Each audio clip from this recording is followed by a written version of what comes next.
Hello there, and welcome to the Garden of the Black Roses. This is the next chapter of Magic of Moonlight, Chapter 3, Avoidance. Ember whined lightly at the sunlight that was pouring in through the window. She didn't like the pack hospital. The lack of curtains to block out the offending sunlight so that she could sleep more was enough for her to decide against wanting to be in there too long. She could hear someone sleeping nearby. She had an educated guess as to who it was. Ever since that day, Sebastian had not come around to see her. Whenever she asked Caius about this, he said he was busy, or that he was unable to make it that day. Part of her wondered if Sebastian was feeling guilty about the situation. She picked up a pillow and threw it into the corner. Caius. She next picked up a toy that was on her bed and threw that, speaking louder. Caius. Why are you throwing stuff at me? Came his disgruntled and sleep-fogged voice. He brought back the pillow and toy to her bed. What?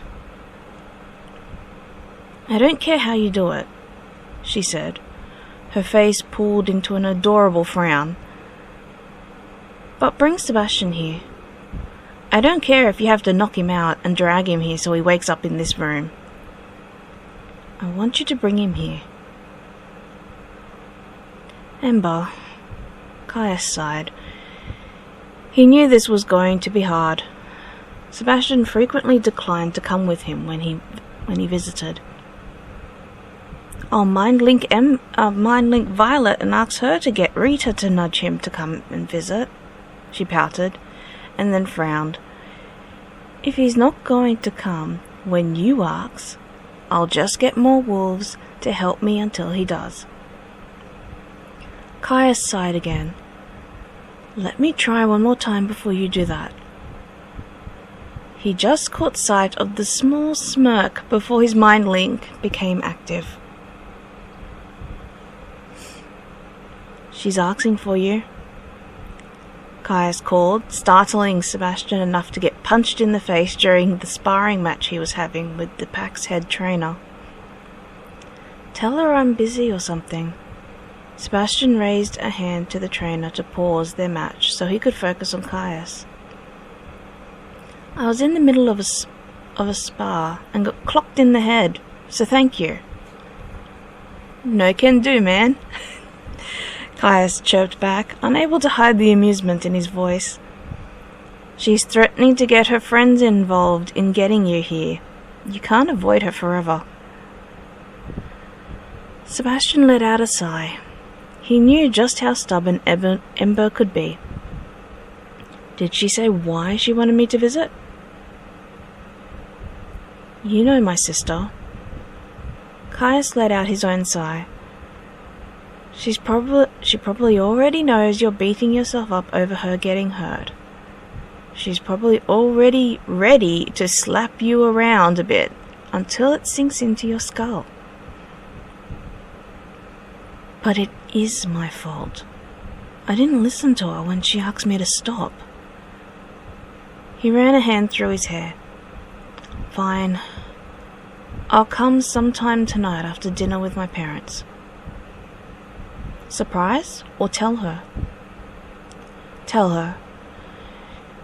She might start doing silly stuff if you don't, Sebastian huffed in reply. Last thing I need is Rita on my heels because Ember has spoken to Violet via Mindlink about it. Caius laughed hard. It's your own fault. Not only did you ignore her requests, but now you are upsetting her by avoiding her. His tone turning mildly serious, he added, but in all seriousness, while I still want you to remain open-minded until she turns 16, the dynamic between you and her screams mates. And you can't imagine how much hurt would be going through her by you avoiding her like this.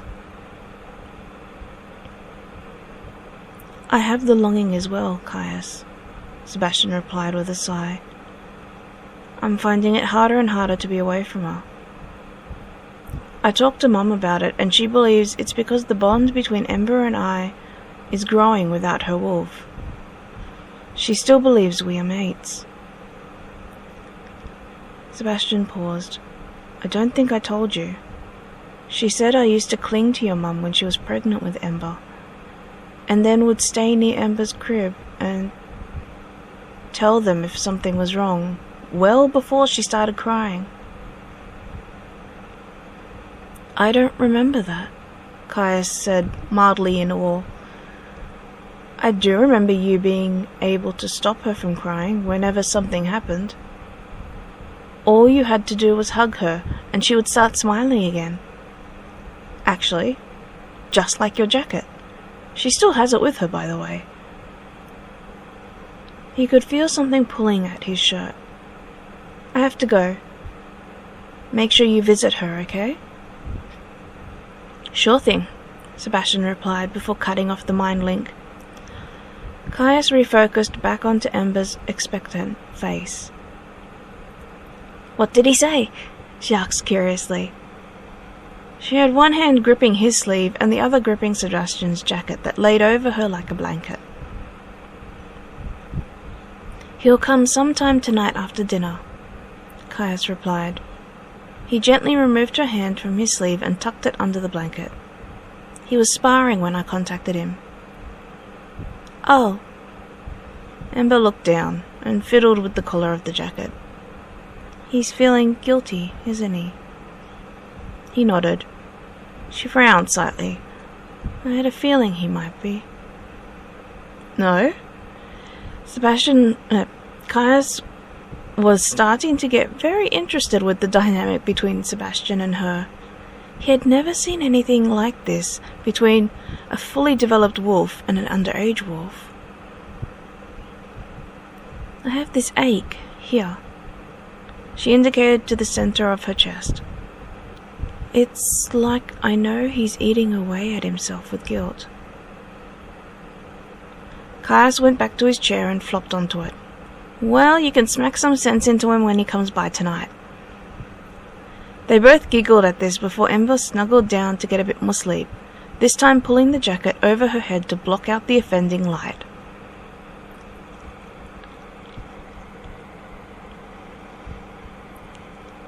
It was well into the evening when Sebastian finally came to visit Ember.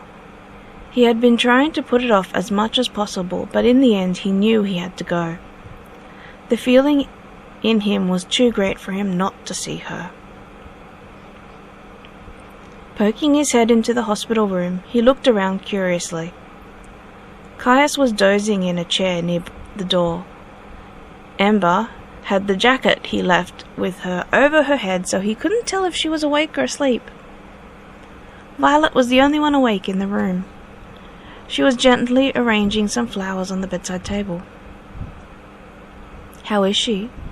He asked quietly, not wanting to wake the other two in the room. Frustrated. Her reply was curt and sharp, making him feel like he was at fault for her frustration. She knows you're guilting yourself. She keeps saying that she feels an ache here. She indicated to the center of her chest. You know that she's highly attuned to you, so why are you making it more difficult?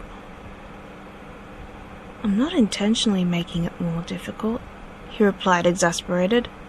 She doesn't have her wolf yet. What if I start something and find out she's not my mate? Pain lanced through him right after he said that, and he glanced at the bed curiously.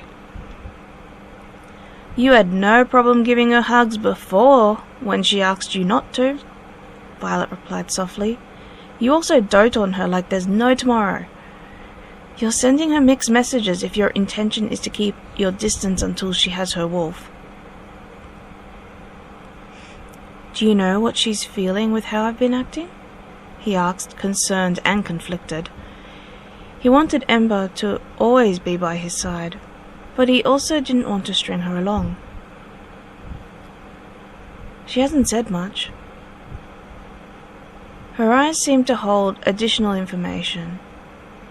After a while, Violet sighed. She did look worried when we were all chatting. About? Sebastian immediately went into repair mode. He didn't want her to be worried or concerned over things if he could help it. We were talking about finding our mates. Violet glanced at Caius before continuing.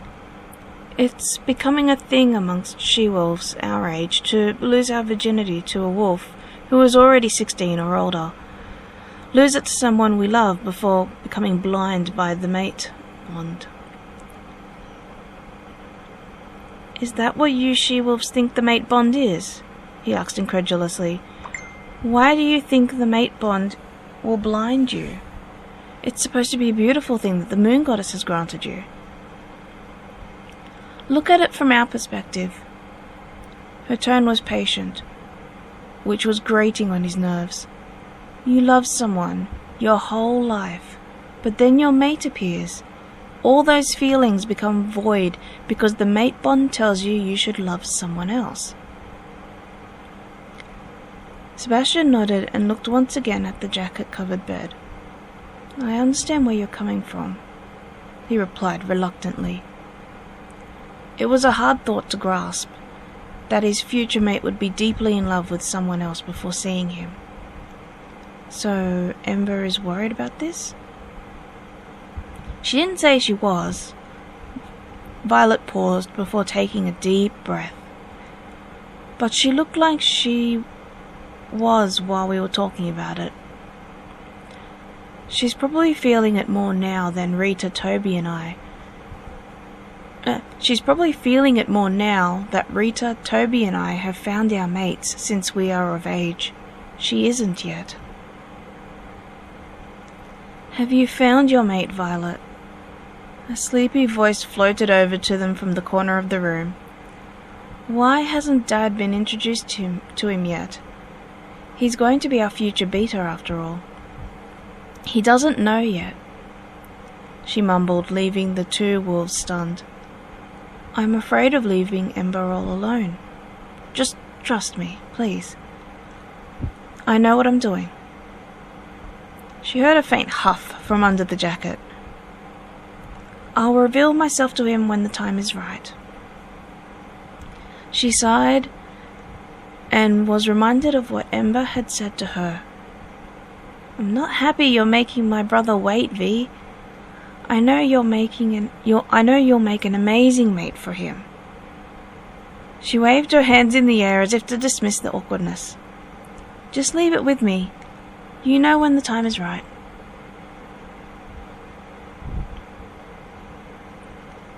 When Ember was finally released from the hospital, she seemed to almost ignore Sebastian. She was playful with her friends, her brother, and even his friends, but when it came to Sebastian, she was cordial and polite at best. It pained Sebastian to see her treating him like this, but said nothing to rectify the situation. He hoped that maybe she was upset with him for something he did and would calm down after a few days. But as the days turned into weeks, Sebastian realized that this might become the new norm between them. The ache in his chest was starting to make him irritable and short-tempered. He quietly had a chat with Caius about it. There's nothing I can do for you, Caius replied tiredly. He had also noticed Ember's lack of attention on Sebastian and had worn himself out wondering why the change. The best I can do is invite you over to watch a movie with us. It'll be just you, me, and her. It's probably better than nothing, he replied with a sigh. Things can't get any worse.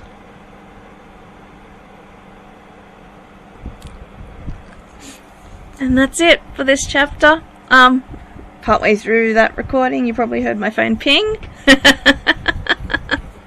I am recording this on the 27th, so I'm still getting little Christmas messages and stuff every now and then. I'll check those after this recording is finished. But yeah, as always, remember, let your imagination run wild. Bye for now.